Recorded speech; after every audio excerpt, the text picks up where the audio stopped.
Today's video is what I called a case study. I'll analyze some sail shapes I recorded from one of our recent sailings.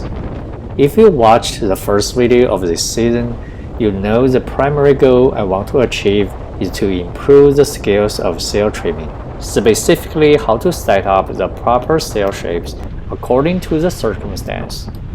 This case study is about how to point higher in waves.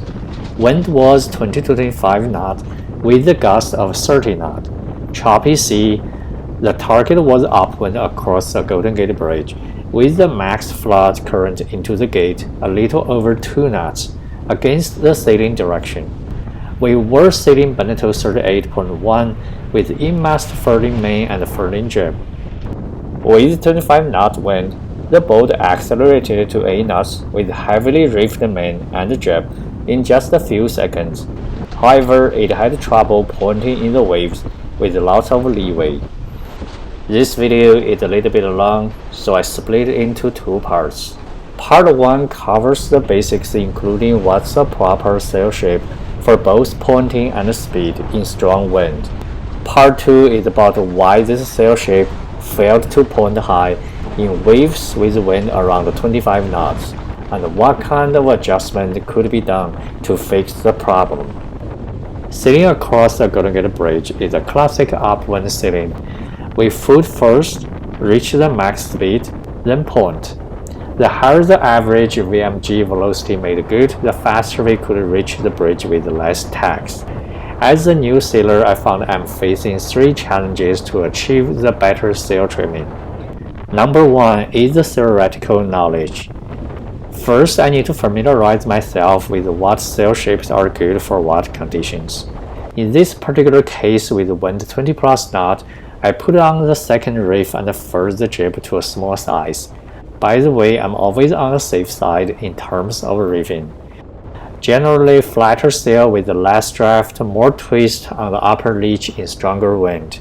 As the wind strength increases, wind pressure moves the draft position further aft, so luff tension needs to be increased to bring the draft position back forward. In general, to accelerate, the boat needs a rounder luff entry draft well forward, fuller sail, and open leach. On the other hand, a flat sail with a flat luff entry and draft aft with a closed leach can maintain high speed and high pointing.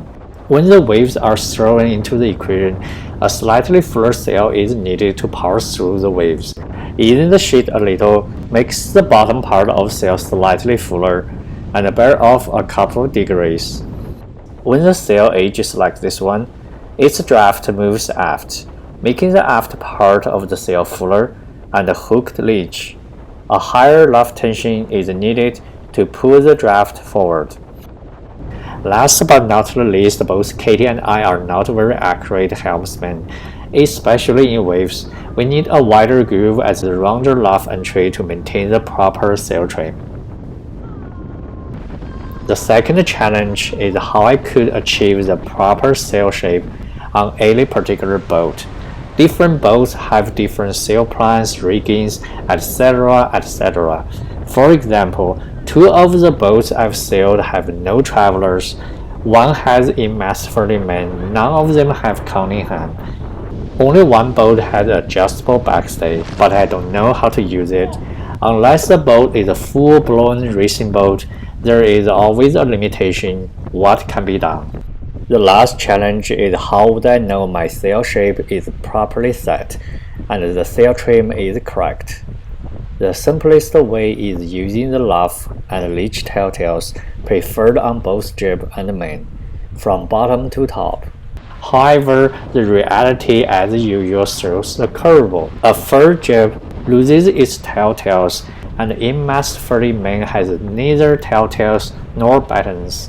Granted, a furled jib or Genoa has already lost its most efficient sail shape. In the future, I will try sail with the jib or the main alone from time to time to see what they can do individually in various conditions. Then I may get a better understanding of what they can improve when working together.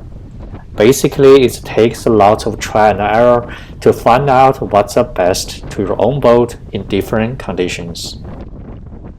Okay, this is the end for the part 1. In the part 2, I'll discuss what adjustment we can do to fix this sail shape and make the boat point higher. Stay tuned, I'll see you in the part 2. In the meantime, enjoy the Pacific sunset.